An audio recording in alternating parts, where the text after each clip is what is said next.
ဆောင်းပဲဖြစ်ပါတယ်သူ့တက်က15နှစ်ပဲဖြစ်ပါတယ်တငယ်ချင်းကစကားလည်းမပြောတယ်နားလည်းမကြတော့သမီးကသူနဲ့ပဲအများတန်းဆော့နေကြဆိုတော့တခြားလူတွေနဲ့တိတ်မဆော့သူနဲ့ပဲဆော့အမေငယ်ငယ်လေးကနေအမေကတရုတ်ဘူးခေါ်သွားတာပဲဖြစ်ပါတယ်သမီးကတရုတ်ပြည်ကနေပြန်လာဒီမြန်မာပြည်မှာ7နှစ်လောက်ပဲရှိသေးတယ်ဒီလာတော့သူကလည်းစကားမပြောတဲ့သမီးကလည်းမြန်မာစကားမပြောတဲ့နဲ့အဲ့လိုသိသွားတာပါ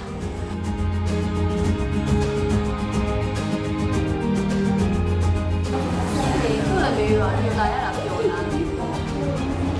အမပြောတယ်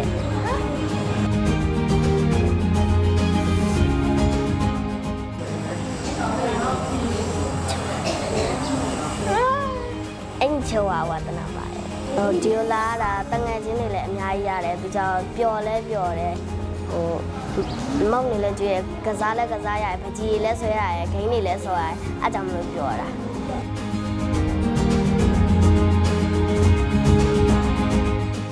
ကျွန်တော် CFS session လေးမှာဆိုလို့ရှိရင်ဒီကလေးတွေရဲ့ဒီပေါင်းတဲ့ဆက်ဆံရေးတွေဒီဆက်ဆံရေးတွေပြီးတဲ့အခါမှာဒီ problem solving ပေါ့နော်သူတို့ရဲ့စဉ်းစားဆင်ခြင်နိုင်စွမ်းလေးတွေပြီးတဲ့အခါကျရင်ပုံသူတို့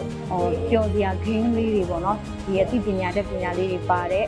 game လေးတွေထည့်ပေးတာမျိုးလေးတွေပါတယ်ပေါ့နော်ဒီ CFS session လေးကိုလုပ်ချင်းအဖြစ်ပေါ့နော်ကလေးတွေရဲ့ပုံဝင်ခြင်းစူးစမ်းလေ့လာတဲ့အားလေးတွေကောင်းမယ်ပြီးရင်